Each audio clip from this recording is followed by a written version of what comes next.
মুখ্য নির্বাচন কমিশনের যে রিজনাল প্যানেলটা, সেই রিজনাল প্যানেলে অপদার্থ কমিশনার তিনি রাজ্য সরকার বসিয়েছিল, যে কমিশনার কিছুই জানতেন না। তোমরা জানো রক্তক্ষয়ী পঞ্চায়েত নির্বাচনটা 18। আজকে যে তৃণমূল সহ বিরোধীরা গেল করছে, এগুলোর কোনো হেতু নেই। তৃণমূল নেতৃত্ব বিরোধী থাকাকালীন নির্বাচনের ব্যাপক সংস্কার, এনআরসি তৈরি, একাধিক ইস্যুতে তোলপাড় আন্দোলন গড়ে তুলেছিল। আজকে কেন ওই নাকশিটকানি আমার মাথায় ঢুকছে না। এগুলো বাংলা ভাগ হয়ে যাওয়ার পরে একটা ঢল নেমেছে, এই ঢলের সাথে সাথে লেজুরের মতন এসেছে ওপার বাংলার ধর্মীয় নির্যাতন শিকার নয়, তারা ওখানকার সংখ্যাগুরু মুসলিম, আমি একদম নামটাই বলছি, তারাও এসেছে, তাদের রুজি রোজগারের প্রশ্নে এসেছে, বেআইনিভাবে ঢুকেছে। ওপারের পূজা খাতুন বা এখানে এসে হয়ে গেল কি অদিতি পাত্র, নাম পাল্টাচ্ছে, হিন্দু নাম নিচ্ছে। এই যে প্র্যাকটিসগুলো, এটা তো এখন শাসক দল প্রশ্ন তুলে না। 6000-এর মধ্যে 3500 মৃত ভোটার পাওয়া গেছে, 2 জায়গায় নাম আছে 16 জনের, আর 2394 জন এমন ভোটার পাওয়া গেছে যাদের অ্যাড্রেস যেটা দেওয়া আছে সেটা মিলছে না। এরা কারা? বাংলাদেশে বসে আছে, এখানে ভোট দিচ্ছে। একটার পর একটা উদাহরণ প্রতিদিন বেরোচ্ছে। খাগড়াগড় বিস্ফোরণের পরে বাংলাদেশের সরকার, স্বরাষ্ট্রমন্ত্রক ভারত সরকারের চিঠি দিয়ে বলেছে আমরা জঙ্গি মারছি, আর আপনার দেশের একটি অঙ্গরাজ্য পশ্চিমবঙ্গ জঙ্গিদের আশ্রয় দিচ্ছে, দুধে বাদে রাখছে। এই প্রশ্নগুলো কি আমার কথা? তৃণমূলের মূল শক্তি ভোট লুট, অবৈধ ভোটারদের দিয়ে ভোটার ম্যানিপুলেট করা, বিরোধীদেরকে ভোটের ময়দানে ঢুকতে না দেওয়া, ভোট বুথ অবধি সাধারণ মানুষকে যেতে না দেওয়া, এসব যদি ভাঙতে পারে, তৃণমূল কোনো মিথ নয়, তৃণমূল কতগুলো লুম্ফেনদের চালিত একটি দল।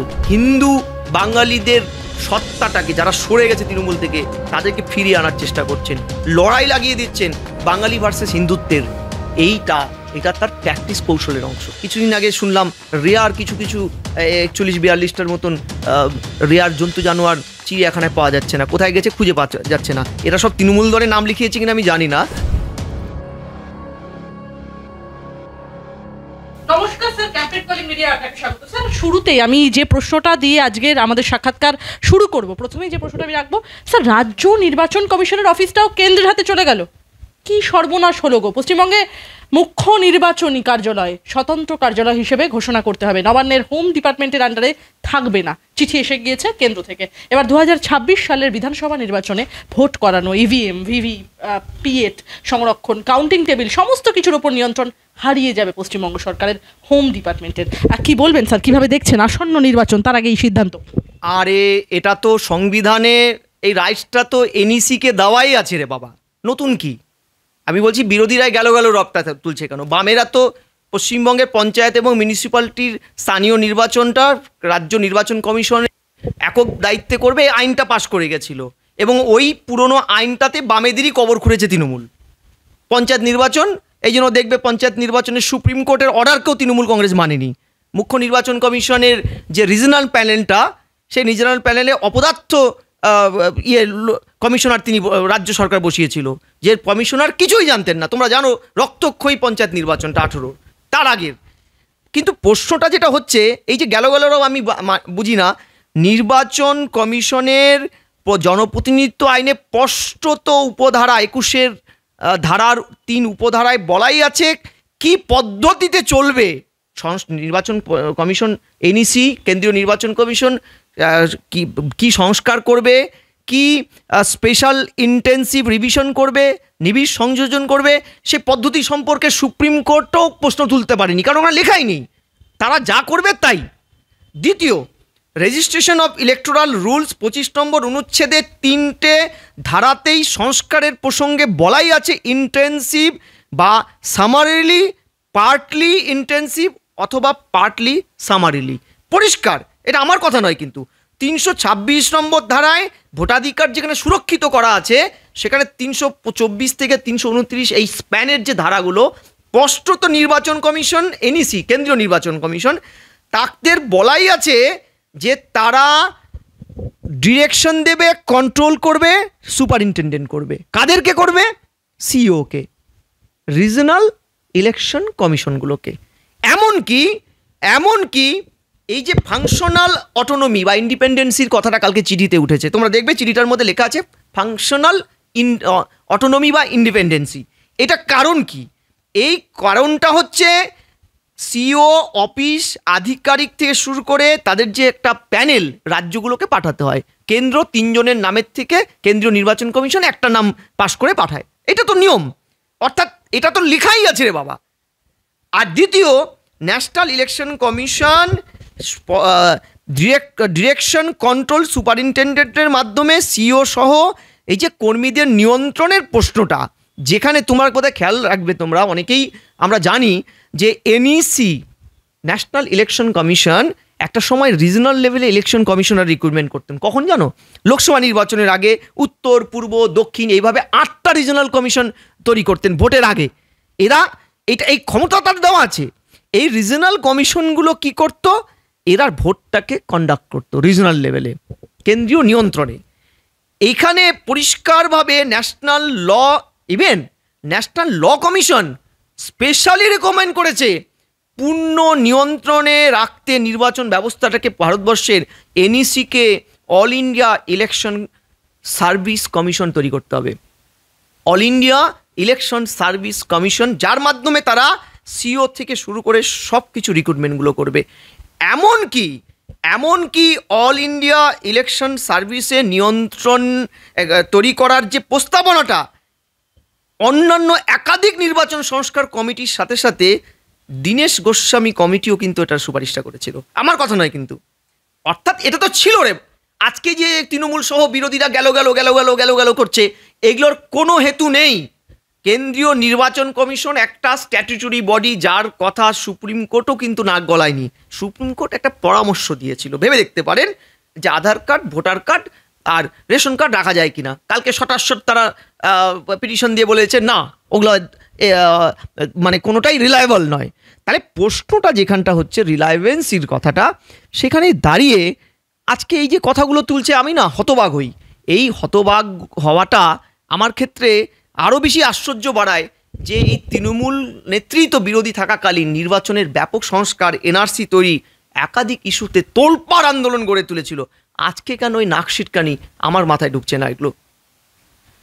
স্যার, আমি আপনাকে একটা প্রশ্ন করব। আমরা গতকাল দেখলাম একদম সর্বোচ্চ স্তরের দৈনিকগুলো যেগুলো ছিল দেশের জাতীয় স্তরের দৈনিক, তারা একটি খবর খুবই ইম্পর্টেন্সি দিয়েই করেছে এবং খুব ইম্পর্টেন্টভাবে মানে গুরুত্বপূর্ণভাবে বিচার করেই খবরটা পাবলিশ এরকমই করা হয়েছে। আমি বলবো যে সুপ্রিম কোর্টের যে পর্যবেক্ষণ ছিল, সুপ্রিম কোর্ট যখন নির্বাচনী আধিকারিকদের তারা বললেন যে এই সমস্ত এই যে স্ক্রুটিনাইজ করার যে পদ্ধতিটা, সেটা সম্পূর্ণ মিনিস্ট্রি অফ হোম অ্যাফেয়ার্স অর্থাৎ MHA দপ্তরের করা উচিত। সে জায়গা থেকে কেন নির্বাচন কমিশন স্বয়ংক্রিয়ভাবে এই দায়িত্ব পালন করবে? সেখানে দাঁড়িয়ে নির্বাচন কমিশনকে বলতে শোনা গেল সুপ্রিম কোর্টকে যে না, এই দায়িত্ব তাদের উপরেই যেন দেওয়া হয়। এখানে সুপ্রিম কোর্টের যে ভূমিকা, সেটা নিয়ে কি বলবেন? না, সুপ্রিম কোর্ট তার এখতিয়ারের মধ্যে একটা অবজারভেশন দিয়েছে। আমি আবারও বলছি, সুপ্রিম কোর্ট কিন্তু সরাসরি নির্বাচন কমিশনের ব্যাপারে নাক গলাতে পারে না, এমনকি ভারত সরকারও কিন্তু তার নাক গলাতে পারে না। একটা স্বতন্ত্র বডি এটা। আমি যে ধারাগুলো আপনাকে বললাম, প্রশ্নটা যেটা হচ্ছে, এটা একটা গোলযোগের ব্যাপার। আমি যে শুরুটা করেছিলাম, নির্বাচন কমিশন কি নাগরিকত্ব দিতে পারে নাকি ওটা MHR, এইটা নিয়ে কিন্তু একটা গ্রেট কন্ট্রিবিউশন। নাগরিকত্ব যারা পেয়েছে তারাই তো ভোটাধিকার পাবে, এটাই তো কথা।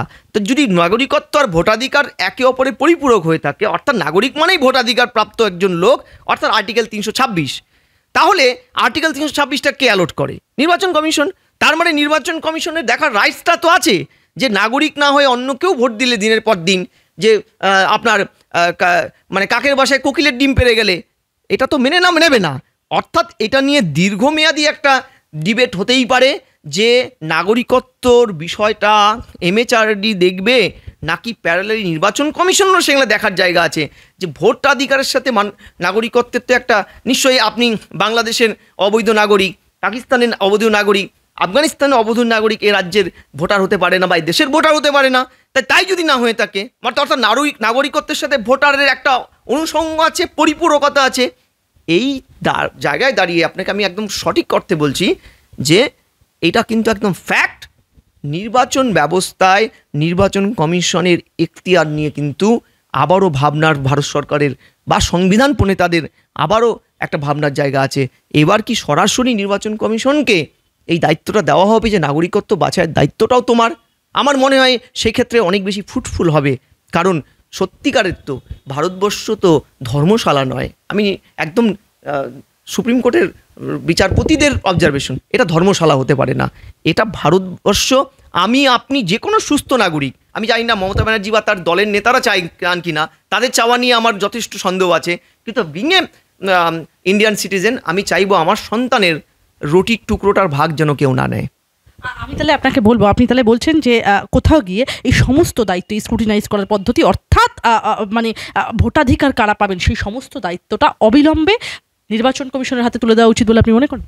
দেখুন, এটা আমার বিশ্বাস, কারণ আপনি নাগরিকত্বের সাথে ভোটাধিকার যদি পরিপূরক হয়ে থাকে, তাহলে আলাদা নাগরিকত্ব দেওয়ার জন্য যে বিভাগটা, আমি বলছি তাকে, তার ক্ষমতা নিয়ে আমার প্রশ্ন করার জায়গা নেই। তারা থাকলেও আমার মনে হয় যৌথ উদ্যোগে একে অপরের সাথে পরিপূরকতার সম্পর্ক রেখে যদি নাগরিকত্ব এবং ভোটাধিকার দুটোকে কনসাইড করা যায়। দেখুন, আপনি নাগরিক মানেই তো ভোটার, যারা ভোটার হতে পারেনি কোনো কারণে, তাদেরকে নাগরিক হিসাবে ভোটারের নাম উঠবে। নিশ্চয়ই অন্য দেশের নাগরিক এই দেশে এসে ভোটার হতে পারে না, এমন নয় যে আমাদের দেশে আইন আছে যে আপনি আমেরিকার লোক এসে ভোট দিতে পারবে, এটা তো নয়। অর্থাৎ ভোটার ইকুয়ালস টু নাগরিক ইকুয়ালস টু ভোটার। তাই যদি হয়ে থাকে, তাহলে কেন এমএচআরডির সাথে এই সংস্থার যৌথ থাকবে না? আমি এবারে আপনার কাছে যে প্রশ্নটা রাখবো, যে আগামী বছরের বিধানসভা নির্বাচনে পদ্ম ফুলের সঙ্গে জোড়া ফুলের আসন লড়াই, যে ভোটার তালিকা নিয়ে 21শে জুলাইয়ের সভামঞ্চ থেকে তার দল এবং সংগঠনের কাছে একদম স্পষ্ট করে দিলেন মমতা বন্দ্যোপাধ্যায় নিজে, নির্বাচন কমিশনের প্রতি সম্মান জানিয়েও মমতা বন্দ্যোপাধ্যায় কার্যত হুঁশিয়ারি দিয়েছেন যে বিহারের মতো পশ্চিমবঙ্গে ভোটার তালিকা থেকে নাম বাদ দিলে তিনি ঘেরাও কর্মসূচি করবেন। ভোটার তালিকা সংশোধনের নামে লক্ষ লক্ষ মানুষের নাম বাদ দেওয়াকে সরাসরি ষড়যন্ত্র হিসেবে অভিহিত করেছেন বাংলা শাসক দলের সর্বময় নেত্রী তথা পশ্চিমবঙ্গের মুখ্যমন্ত্রী মমতা বন্দ্যোপাধ্যায়। তৃণমূলের ঠিক কতটা বিপদ আগামী দিনে, কি বলবেন স্যার? আমি আপনাকে পরিষ্কার বলছি, অদ্ভুত একটা রাজ্যে বাস করেন, যে রাজ্যের আজকে শাসক দলের নেত্রী, একটা সময়ের বিরোধী নেত্রী, তিনি প্রকাশ্যে মানে যখন তিনি বিরোধী ছিলেন, কাগজ ছুঁড়ে কখনো মেরেছেন ডেপুটি স্পিকার চরণজিৎ সিং আটওয়ালার দিকে। 1 কোটি মানে বহিরাগত বাংলাদেশি জঙ্গি, একদম স্পেসিফিক জঙ্গি, তারা অবৈধ নাগরিক, তারা বামফ্রন্টকে দিনের পর দিন ভোটে জেতাচ্ছেন। আবার কখনো তিনি প্রকাশ্যে স্টেটমেন্ট দিয়েছেন, চ্যানেলে ইন্টারভিউর আজকে বাইটগুলো আপনাদের কাছে আর্কাইভে আছে, আমার কাছেও অজস্র বাইট আছে, তিনি বলেছেন, তার কথাগুলো কিন্তু তিনি উইথড্র করেননি। আজকে তিনি ক্ষমতায় আসীন হওয়ার পরে এই প্রশ্নগুলো আর তোলেন না। এখন তার প্রশ্ন হচ্ছে, যখন বিহারের নির্বাচনের আগে বিহারের 53 লক্ষের উপরে অবৈধ নাগরিক, তার একটা বড় অংশ বাংলাদেশের নেপালের নাগরিক, নামটা কাটা গেল, আর অবৈধ নাগরিকদের স্বর্গরাজ্য, ন্যাচারালি স্বাধীনতার পরে বাংলা ভাগ হয়ে যাওয়ার পরে একটা ঢল নেমেছে। এই ঢলের সাথে সাথে লেজুরের মতন এসেছে ওপার বাংলার ধর্মীয় নির্যাতন শিকার নয়, তারা ওখানকার সংখ্যাগুরু মুসলিম, আমি একদম নামটাই বলছি, তারাও এসেছে, তাদের রুজি রোজগারের প্রশ্নে এসেছে, বেআইনিভাবে ঢুকেছে, তারা এখানে এসে আশ্রয় নিয়েছে। দিনের পর দিন জ্যোতিবাবুকে, ভূপেশ গুপ্তকে, ইন্দ্রজিৎ গুপ্তকে লিখতে হয়েছে, 1 কোটির উপরে নাগরিক, প্রমথনাথ বিশির মতন কবিতাকে লিখতে হয়েছে যে ওপার বাংলার থেকে আমি থাকতে পারলাম না, চলে এসেছি, পিছন দিকে ওরাও এসেছে। এই যে লোকগুলো যারা পুরো ভোট ব্যবস্থাটাকে ম্যানিপুলেট করে, শুধু ভোট ব্যবস্থা ম্যানিপুলেট নয়, নুরুল হক এই রাজ্যে থাকার জন্য, এই ভারতবর্ষে থাকার জন্য নারায়ণ অধিকারী হয়ে যাচ্ছে, তা আপনারা দেখিয়েছেন। শুধু তাই নয়, শরীফুল হয়ে যাচ্ছে বিজয় দাস, পূজা পাত্র কে ছিল, পূজা অদিতি পাত্র, ওপারের পূজা খাতুন বা এখানে এসে হয়ে গেল কি অদিতি পাত্র, নাম পাল্টাচ্ছে, হিন্দু নাম নিচ্ছে। এই যে প্র্যাকটিসগুলো, এটা তো এখন শাসক দল প্রশ্ন তুলে না। আমি আপনাকে পরিষ্কার বলছি, দেখো এ রাজ্যে কেন নির্বাচনী সংস্কারটা, SIRটা দরকার, স্পেশাল ইন্টেন্সিভ রিভিশনটা কেন দরকার। হাল আমলে লাস্ট নির্বাচনটা কালীগঞ্জের উপনির্বাচন, সেখানে ভোটার লিস্টে ভোটের আগে ক্যাজুয়াল একটা সংস্কার করে 6000 নাম বাদ গেছে একটা বিধানসভায়, 294টা বিধানসভায় রাজ্যের, তার মধ্যে 6000-এর মধ্যে 3500 মৃত ভোটার পাওয়া গেছে, 2 জায়গায় নাম আছে 16 জনের, আর 2394 জন এমন ভোটার পাওয়া গেছে যাদের অ্যাড্রেস যেটা দেওয়া আছে সেটা মিলছে না। এরা কারা? বাংলাদেশে বসে আছে, এখানে ভোট দিচ্ছে, একটার পর একটা উদাহরণ প্রতিদিন বেরোচ্ছে। আপনি ভাবুন, এই জায়গায় দাঁড়িয়ে মমতা ব্যানার্জির তার যে পুরনো স্টেটমেন্টটা, যে পুরনো স্টেটমেন্টটাই আমি আবারও রিপিট করছি, বাংলা জুড়ে 2004-5 সালে তিনি বারবার স্টেটমেন্ট দিচ্ছেন, কেন্দ্রীয় সরকারকে নাক গলাতে বলছেন, কেন্দ্রীয় নির্বাচন কমিশনারকে সংস্কার করতে বলছেন আমূল, যে ভোটার লিস্টের এই সংস্কার না করলে বাংলা সর্বনাশ হয়ে যাবে, বামেরা এই জঙ্গিদের ভোটে জিতে আসছে। তাহলে আজকে এই জায়গায় দাঁড়িয়ে তিনি এখন তাদের সম্পর্কে স্পিকটি নট কেন?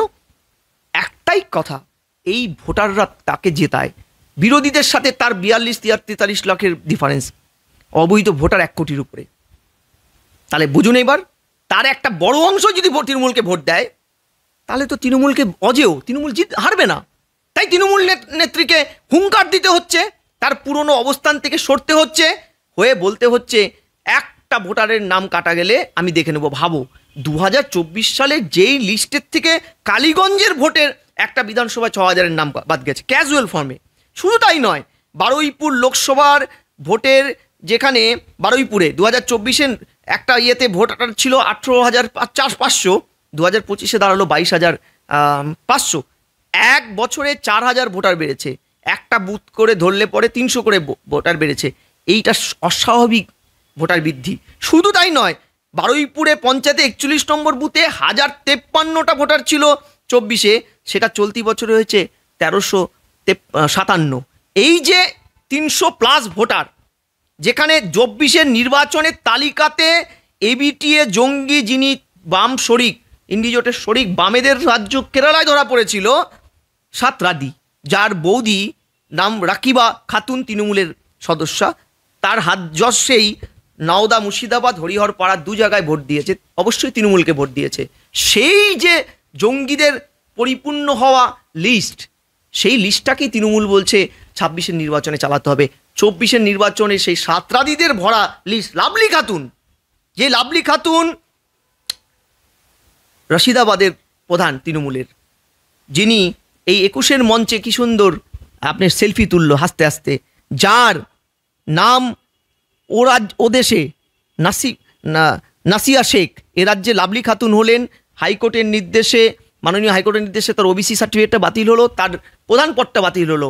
তাকে কিন্তু তৃণমূল এই দেশ থেকে তাড়ায়নি, এবং তিনি যে লিস্টে তৃণমূলকে ভোট দিয়েছেন 24-এ, সেই লিস্টটা বৈধ করার জন্য আন্দোলন করছেন মমতা ব্যানার্জি।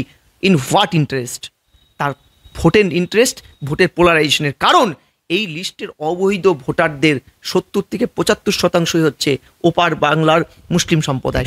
আমি আপনাকে যে প্রশ্নটা এবারে রাখবো, যে বিজেপির বক্তব্য, যে বক্তব্যটা বিজেপি পেশ করছে, যে বাংলার ভোটার তালিকায় যে অবৈধ নামগুলো রয়েছে, আপনি নিজে যে ব্যাখ্যা দিলেন এই মাত্র, তার 90% সংখ্যালঘু মুসলিম অংশের, এবং তারা বাংলাদেশি মুসলিম অনুপ্রবেশকারী। কি বলবেন, আপনিও কি সমর্থন করছেন এই বিজেপির এই দাবি? আরে আমার সমর্থনের কি আছে, লিস্টটা তাকিয়ে দেখো। তৎকালীন 11 সালে তৃণমূল ক্ষমতায় এসছে, 14 সালে মনমোহন সিং সরকার ক্ষমতার থেকে চ্যুত হলো, মোদী সরকার আসলো।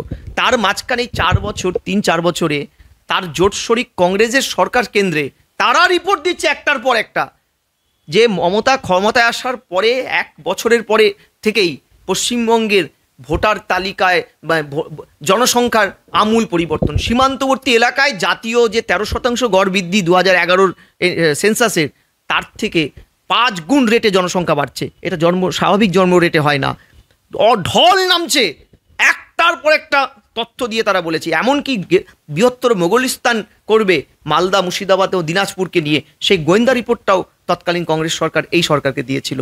খাগড়াগড় বিস্ফোরণের পরে বাংলাদেশের সরকার, স্বরাষ্ট্রমন্ত্রক ভারত সরকারের চিঠি দিয়ে বলেছে, আমরা জঙ্গি মারছি, আর আপনার দেশের একটি অঙ্গরাজ্য পশ্চিমবঙ্গ জঙ্গিদের আশ্রয় দিচ্ছে, দুধে ভাতে রাখছে। এই প্রশ্নগুলো কি আমার কথা? আমার তো একটাও নয়। আমি তৃণমূল বিরোধী নই, আমি বিজেপি বিরোধীও নয়, আমি তাদের দলও করি না, আমি অরাজনৈতিক লোক।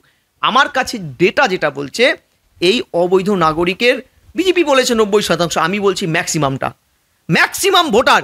মমতা ব্যানার্জি এই ভোটার তালিকার সংশোধনে বাধা দিয়ে, এই বেআইনি কাজটাকে মদত দিয়ে বকলমে 2টো খেলা খেলছেন। এই অবৈধ ভোটারদের কাছে বার্তা দিচ্ছেন, এককভাবে আমাদের ভোট দাও। আগে হয়তো এককভাবে সবাই এদেরকে তৃণমূলকে ভোট দিত না, দাও। আর পোলারাইজেশন, মুসলিমদের কাছে বার্তা দিচ্ছে, তোমাদের জন্য আমি করছি, আমার জন্য তোমরা করো। আমি বলবো, অনুপ্রবেশকারীদের ভোটে জয়ী হয়ে মমতা বন্দ্যোপাধ্যায় পশ্চিমবঙ্গের উপর রাজত্ব করছেন কার্যত। একদম, বামেরা করেছে, এরা করছে, আমার কথা নয়, মমতা ব্যানার্জি নিজে তো অভিযোগ করেছেন দিনের পর দিন বামেরা অবৈধ অনুপ্রবেশকারীদের ভোটে করছেন। আজকে তৃণমূল নেত্রীর পথ ধরেই সিপিএমের পথ ধরেই তৃণমূল তার যোগ্য ছাত্রী তৃণমূল নেত্রীও। স্যার এরপর তৃণমূলের আর কি বিপদ আসতে চলেছে যেটা নিয়ে তৃণমূল ভোটের আগে জর্জরিত হয়ে যেতে পারে? দেখুন, ভোটার লিস্টে সংশোধন হলেই তৃণমূলের হাফ হয়ে যাবে। দ্বিতীয় হচ্ছে নির্বাচন কমিশনটা চলে যাক, কড়া হাতে নির্বাচন, কেন্দ্রীয় নির্বাচন কমিশন স্পেশাল আইন প্রয়োগ করে যদি ভোট লুটটা ঠেকাতে পারে না, তৃণমূল দাঁত নোক এমনিই চলে যাবে। আমি বলছি ফিরবে না তৃণমূল। তৃণমূলের মূল শক্তি ভোট লুট, অবৈধ ভোটারদের দিয়ে ভোটার ম্যানিপুলেট করা, বিরোধীদেরকে ভোটের ময়দানে ঢুকতে না দেওয়া, ভোট বুথ অবধি সাধারণ মানুষকে যেতে না দেওয়া, এসব যদি ভাঙতে পারে, তৃণমূল কোনো মিথ নয়। তৃণমূল কতগুলো লুম্ফেনদের চালিত একটি দল। কিছু দান খয়রাতি দিয়ে তৃণমূল হয়তো ভেবে নেয় যে আমরা ভোটারদের উপরে আমার একক অধিকার আছে। না, কুণাল ঘোষ যতই সোনো পাউডার মেখে বলুক, যদি দান খয়রাতি মানুষ মানত, তাহলে এত কিছুর পরেও মাত্র 5 থেকে 8% ডিফারেন্স বিরোধীদের সাথে, প্রধান বিরোধীর সাথে তৃণমূলের থাকতো না। উজাড় করে তারা ভোট দিত না। এটা হবে না। যদি এইগুলো অ্যাসুরেন্স করা যায় না, তৃণমূল ফিরবে না। আমি আবারও বলছি, তৃণমূল ফিরবে না। তাই তৃণমূল নেত্রী একই গাত্রদাহ। এখন তিনি বাংলা ভাষার অস্মিতাকে কাজে লাগিয়ে হিন্দু বাঙালিদের সত্তাটাকে, যারা সরে গেছে তৃণমূল থেকে, তাদেরকে ফিরিয়ে আনার চেষ্টা করছেন। লড়াই লাগিয়ে দিচ্ছেন বাঙালি ভার্সেস হিন্দুত্বের। এটা তার ট্যাকটিস কৌশলের অংশ। তাহলে কোথাও গিয়ে বলবো মমতা বন্দ্যোপাধ্যায়ের সেই যে ভীত ছবিটাই কি 21শে জুলাইয়ের মঞ্চ থেকে নেত্রীর চোখে মুখে স্পষ্ট হলো কার্যত? তিনি আহত। ভীত আমি বলবো না, তিনি ভয় পান না, তিনি তো গুন্ডা কন্ট্রোল করেন। আমার ইখতিয়ার নেই আমার মুখ্যমন্ত্রী সম্পর্কে এটা বলার।